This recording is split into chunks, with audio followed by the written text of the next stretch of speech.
Welcome. কেমন আছো তোমরা?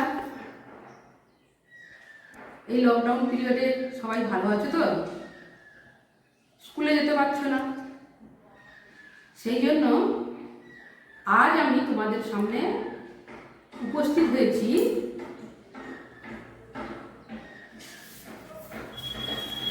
নবম শ্রেণীর বিষয় ইতিহাস পড়ানোর জন্য। তাহলে শুরু করছি নবম শ্রেণী বিষয় ইতিহাস। ছুটির আগে আমরা যেহেতু দ্বিতীয় অধ্যায় পর্যন্ত পড়েছিলাম, আজকে আমরা পড়ব তৃতীয় অধ্যায়। তৃতীয় অধ্যায়ে আমাদের কি পড়তে হবে? তৃতীয় অধ্যায়ে আমাদের পড়তে হবে ঊনবিংশ শতকে ইউরোপ, রাজতান্ত্রিক ও জাতীয়তাবাদী সংঘাত। ঊনবিংশ শতকে ইউরোপ, রাজতান্ত্রিক ও জাতীয়তাবাদী সংঘাত পড়তে গিয়ে আমাদের প্রথমে পড়তে হবে সূচনা। সূচনায় আমরা কি পড়ব? 1815 খ্রিস্টাব্দে নেপোলিয়নের পতনের সঙ্গে সঙ্গে ইউরোপের ইতিহাসে একটি পর্বের অবসান ঘটে। 1815 খ্রিস্টাব্দে নেপোলিয়নের পতনের সঙ্গে সঙ্গে, কেন না আমরা সবাই জানি 1815 খ্রিস্টাব্দে নেপোলিয়ন ওয়াটারলুর যুদ্ধে পরাজিত হয়েছিলেন, আর এই যুদ্ধে পরাজয়ের সঙ্গে সঙ্গেই তার পতন হয়। এই পতনের পর ইউরোপ এক যুগ সন্ধিক্ষণে উপনীত হয়। এই সময় এই 1815 খ্রিস্টাব্দে নেপোলিয়নের পতনের পর দুটি পরস্পর বিরোধী মতাদর্শ ইউরোপের জনজীবনকে নানাভাবে প্রভাবিত করে। ফরাসি বিপ্লব ও নেপোলিয়নের উত্থান ইউরোপের পুরনো সমাজ ও রাষ্ট্রীয় কাঠামোর উপর আঘাত হানে। আবার অন্যদিকে বিপ্লব প্রসূত ভাবধারাগুলি মানুষকে গভীরভাবে আকর্ষণ করলেও মানুষ কিন্তু তা পুরোপুরি মেনে নিতে পারেনি। বিপ্লব প্রসূত ভাবধারা কি কি? গণতন্ত্র, উদারতন্ত্র। গণতন্ত্র কাকে বলে? না, গণ শব্দের অর্থ জনগণ।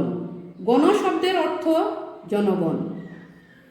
তন্ত্র মানে ব্যবস্থা। গণতন্ত্র কাকে বলে? যে দেশের জনগণ নিজেরাই নিজেদের তন্ত্র বা ব্যবস্থা পরিচালনা করেন তাকে বলে গণতন্ত্র। তাহলে ফরাসি বিপ্লব ও নেপোলিয়নের উত্থান ইউরোপের পুরনো সমাজ ও রাষ্ট্রীয় কাঠামোর উপর আঘাত হানে। আবার অন্যদিকে বিপ্লব প্রসূত ভাবধারাগুলো মানুষকে গভীরভাবে আকর্ষণ করলেও মানুষ তা পুরোপুরি মেনে নিতে পারেনি। তাই এই পর্বে দুটি ভাবধারা বা শক্তির মধ্যে সংঘর্ষ পরিলক্ষিত হয়। দুটি ভাবধারা বা শক্তির মধ্যে সংঘর্ষ পরিলক্ষিত হয়। একদিকে দীর্ঘদিনের পুরনো ঐতিহ্য এবং অন্যদিকে নতুনের প্রতি প্রবল আকর্ষণ। নেপোলিয়ন পরবর্তী ইউরোপের ইতিহাস হলো এই দুই ভাবধারার সংঘর্ষের ইতিহাস। তার একটি হলো পুরাতনপন্থী বনাম পরিবর্তনের শক্তি। পুরাতনপন্থী বনাম পরিবর্তনের শক্তি। আর আমি যে বললাম ফরাসি বিপ্লব ও নেপোলিয়নের উত্থান। ফরাসি বিপ্লব কবে হয়েছিল? না 1789 খ্রিস্টাব্দে ফরাসি বিপ্লব হয়েছিল। কোথায় হয়েছিল? ফ্রান্সে ফরাসি বিপ্লব হয়েছিল। তাহলে এতদূর পর্যন্ত আমরা যা যা পড়লাম তার ভিত্তিতে কি প্রশ্ন হতে পারে? কোন যুদ্ধে নেপোলিয়নের পতন হয়েছিল? আমি একটু আগে বললাম। এমসিকিউ কিরকম হতে পারে? ওয়াটারলু যুদ্ধ কবে? ওয়াটারলুর যুদ্ধ কবে হয়েছিল? এতে আছে 1815 খ্রিস্টাব্দ, বিতে আছে 1615 খ্রিস্টাব্দ, সিতে আছে 1825 খ্রিস্টাব্দ, ডিতে আছে 1805 খ্রিস্টাব্দ। সঠিক উত্তরটি বেছে নিয়ে তোমরা খাতায় পরীক্ষায় প্রশ্ন হলে লিখবে। আর কি প্রশ্ন আসতে পারে? গণতন্ত্র কাকে বলে? গণতন্ত্র কাকে বলে? তাহলে এতক্ষণ পর্যন্ত আমরা ঊনবিংশ শতকের ইউরোপ রাজতান্ত্রিক ও জাতীয়তাবাদী সংঘাতের সূচনাটা পড়লাম।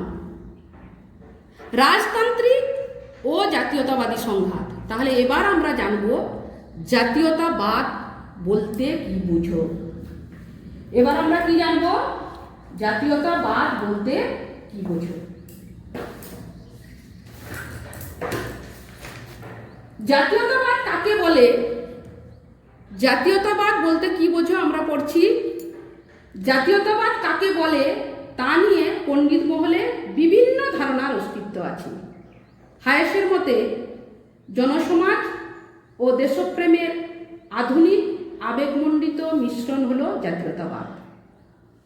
বার্ট্রান্ড রাসেল একে একটি সাদৃশ্য ও ঐক্যের অনুভূতি বলে চিহ্নিত করেছেন। এই সমস্ত বিভিন্ন মতবাদ থেকে সংক্ষেপে জাতীয়তাবাদ বলতে কি বোঝো বলতে গেলে বলতে হবে জাতীয়তাবাদ হলো একটি ঐক্যের অনুভূতি।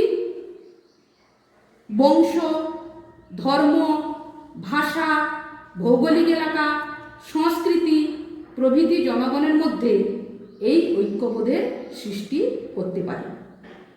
এই ঐক্যবোধের জন্য একটি বিশেষ ভূখণ্ড বা জনসমাজের প্রতিটি সদস্য আনন্দ, অনুভূতি, সুখ দুঃখ, হাসি কান্নার সমান অংশীদার বলে নিজেদেরকে মনে করে।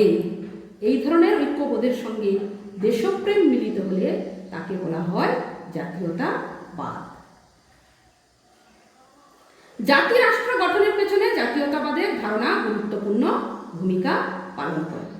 জাতি রাষ্ট্র গঠনের পেছনে জাতীয়তাবাদ গুরুত্বপূর্ণ ভূমিকা পালন করে। তাহলে এবার আমাদেরকে জানতে হবে জাতি কাকে বলে।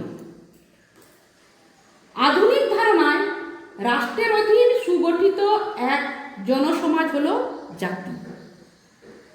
আধুনিক ধারণায় রাষ্ট্রের অধীন সুগঠিত এক জনসমাজ হলো জাতি। আর রাষ্ট্র কি? অ্যারিস্টটল বলেছেন স্বাবলম্বী ও পরিপূর্ণ জীবনযাপনের উদ্দেশ্যে সংগঠিত কয়েকটি পরিবার ও গ্রামের সমষ্টি হলো রাষ্ট্র। এক কথায় বলা যায় নির্দিষ্ট ভূখণ্ডে বসবাসকারী জনসমষ্টির উপর সার্বভৌম কর্তৃত্ব সম্পন্ন সরকার দ্বারা পরিচালিত প্রতিষ্ঠান হলো রাষ্ট্র। সার্বভৌম, নিজের উপর নিজের নিয়ন্ত্রণ।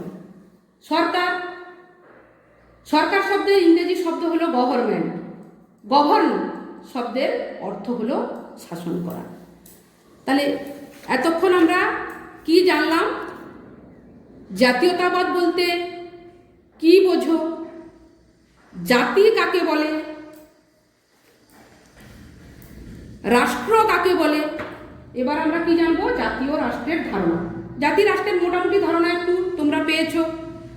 অনেকের ধারণায় জাতীয় রাষ্ট্র অভিন্ন, মানে ভিন্ন নয়। আবার কেউ কেউ মনে করেন জাতি রাষ্ট্র হলো ভিন্ন ধর্মী দুটি ধারণা। পঞ্চদশ ও ষোড়শ শতকে ইউরোপে জাতি রাষ্ট্রের উদ্ভব হয়েছিল। আধুনিক রাষ্ট্রবিজ্ঞানীদের একাংশ মনে করেন প্রথম বিশ্বযুদ্ধের পর এক জাতি এক রাষ্ট্র তত্ত্ব জনপ্রিয় হয়ে ওঠে। বর্তমানে জাতীয় রাষ্ট্রের মধ্যেকার পার্থক্যের সীমারেখা প্রায় মুছে গেছে। আধুনিক রাষ্ট্রবিজ্ঞানী কিছু কিছু মনে করেন জাতীয় রাষ্ট্রের ধারণা এক ও অভিন্ন নয়। এদের মধ্যে অনেকে মনে করেন রাষ্ট্র হলো এক ধরনের রাজনৈতিক প্রতিষ্ঠান, জাতীয় জনসমাজ হলো এক ধরনের সাংস্কৃতিক সত্তা। তাহলে আমরা জাতীয়তাবাদ বলতে কি বোঝো, জাতি কাকে বলে, রাষ্ট্র কাকে বলে সম্পর্কে জানলাম। এখন আমরা পড়ব রাজতান্ত্রিক ও জাতীয়তাবাদী ভাবধারার দ্বন্দ্ব। রাজতান্ত্রিক ও জাতীয়তাবাদী ভাবধারার দ্বন্দ্ব। তাহলে রাজতান্ত্রিক ভাবধারা কাকে বলে? রাজতন্ত্রের সঙ্গে যুক্ত আদর্শবোধ, চিন্তা, ক্রিয়াশীলতাকে এক কথায় রাজতান্ত্রিক ভাবধারা বলা যেতে পারে। রাজতন্ত্রের সঙ্গে যুক্ত রাজতন্ত্র কি? রাজ শব্দের অর্থ রাজা, তন্ত্র শব্দের অর্থ ব্যবস্থা। তাহলে রাজতন্ত্র কি? রাজা যে দেশের সর্বোচ্চ শাসক হন, রাজা যে দেশের সর্বোচ্চ শাসক হন, সেই শাসন ব্যবস্থাকে বলে রাজতন্ত্র। রাজতন্ত্র কাকে বলে? রাজা যে দেশের সর্বোচ্চ শাসক হন, সেই শাসন ব্যবস্থাকে বলে রাজতন্ত্র। রাজতান্ত্রিক ভাবধারার মধ্যে ঐশ্বরিক মতবাদ, স্বৈরতন্ত্র, রাজাদেশ প্রভৃতির উপস্থিতি, জনকল্যাণ, স্বাধীন চিন্তা, উদারনীতি এগুলির অনুপস্থিতি লক্ষ্য করা যায়।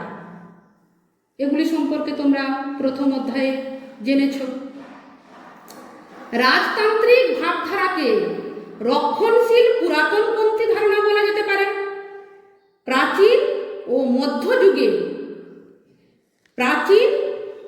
মধ্যযুগে রাজতান্ত্রিক ধারণা বেশি জনপ্রিয় ছিল। এবার আমরা পড়ব জাতীয়তাবাদী ভাবধারা। জাতীয়তাবাদে উদ্বুদ্ধ সামগ্রিক চিন্তাধারাকে জাতীয়তাবাদী ভাবধারা বলা যেতে পারে। জাতীয়তাবাদে উদ্বুদ্ধ সামগ্রিক চিন্তাধারাকে জাতীয়তাবাদী ভাবধারা বলা যেতে পারে। এর মধ্যে উদারতন্ত্র, গণতন্ত্র, যুক্তিবাদ, প্রজাকল্যাণ, প্রজাদের দ্বারা শাসক নির্বাচন ও পদচ্যুতি, দেশপ্রেম, জাতীয়তাবোধ প্রভৃতি আদর্শের উপস্থিতি লক্ষ্য করা যায় জাতীয়তাবাদী ভাবধারার মধ্যে। স্বাভাবিকভাবেই রাজতান্ত্রিক ভাবধারা ও জাতীয়তাবাদী ভাবধারা সঙ্গে কিছু পার্থক্য থাকবে। আর এই জাতীয়তাবাদী ভাবধারার সমর্থক ছিলেন সেন্ট সাইমন, লুই ব্ল্যাঙ্ক প্রমুখ। তাহলে রাজতান্ত্রিক ভাবধারা কি, জাতীয়তাবাদী ভাবধারা কি সম্পর্কে তোমরা জানলে।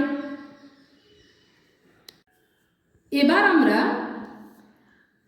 রাজতান্ত্রিক ভাবধারা ও জাতীয়তাবাদী ভাবধারা উভয় ভাবধারার মধ্যে দ্বন্দ্ব পড়ব। ঊনবিংশ শতাব্দীর ইউরোপে একদিকে পুরনো রাজতান্ত্রিক ধারণা ও নতুন জন্ম নেওয়া জাতীয়তাবাদী ধারণার মধ্যে ঘাত প্রতিঘাত চলছিল।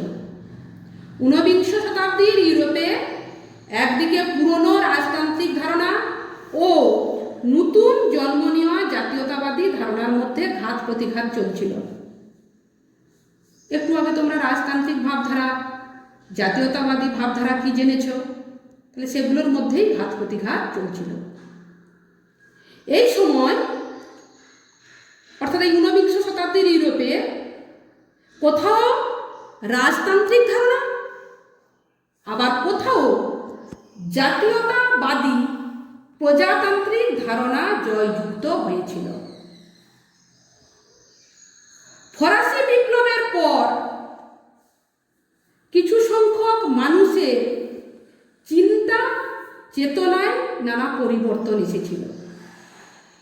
চিন্তা ও চেতনায় নানা পরিবর্তন আসার পরে তারা কি করলো না, তারা জাতীয়তাবাদ বিকাশে ও তার প্রচারে সহায়ক ভূমিকা নিয়েছিল। তাহলে ফরাসি বিপ্লবের পর কিছু সংখ্যক মানুষের চিন্তা চেতনায় নানা পরিবর্তন এসেছিল, তারা জাতীয়তাবাদ বিকাশে ও তার প্রচারে সহায়ক ভূমিকা নিয়েছিল। আবার পুরনো রক্ষণশীল কিছু মানুষ পুরাতন তন্ত্রকে আঁকড়ে ধরতে চেয়েছিল। হয়েছিল এই উভয় ভাবধারার মধ্যে দ্বন্দ্ব। ফরাসি বিপ্লবের পর কিছু সংখ্যক মানুষের চিন্তায় চেতনায় পরিবর্তন আসার ফলে তারা জাতীয়তাবাদ বিকাশে ও প্রচারে সহায়ক হয়েছিল। আবার পুরনো রক্ষণশীল কিছু মানুষ পুরাতনতন্ত্রকে আঁকড়ে ধরতে চেয়েছিল, ফলে এই উভয় ভাবধারার মধ্যে দ্বন্দ্ব তৈরি হয়েছিল। ফ্রান্স ছিল ইউরোপের পরিবর্তনের কারখানা, তাই ফ্রান্সে বহুবার রাজতান্ত্রিক ভাবধারার সঙ্গে জাতীয়তাবাদী ভাবধারার সংঘাত ঘটেছে। ফ্রান্সে রাজতান্ত্রিক ভাবধারার সঙ্গে জাতীয়তাবাদী ভাবধারার বহুবার সংঘাত ঘটেছিল। তাহলে রাজতান্ত্রিক ভাবধারা, জাতীয়তাবাদী ভাবধারা, উভয় ভাবধারার মধ্যে দ্বন্দ্ব আমরা জানলাম। এখান থেকে তোমরা কি পড়বে? রাজতন্ত্র বলতে কি বোঝায়? রাজতান্ত্রিক ভাবধারা কাকে বলে? জাতীয়তাবাদী ভাবধারা কাকে বলে? তাহলে তোমরা আজকে এই পর্যন্ত পড়লে। তোমরা সবাই ভালো থাকবে, সুস্থ থাকবে, বাড়ির বাইরে বেরোবে না। পরের দিন আবার দেখা হবে।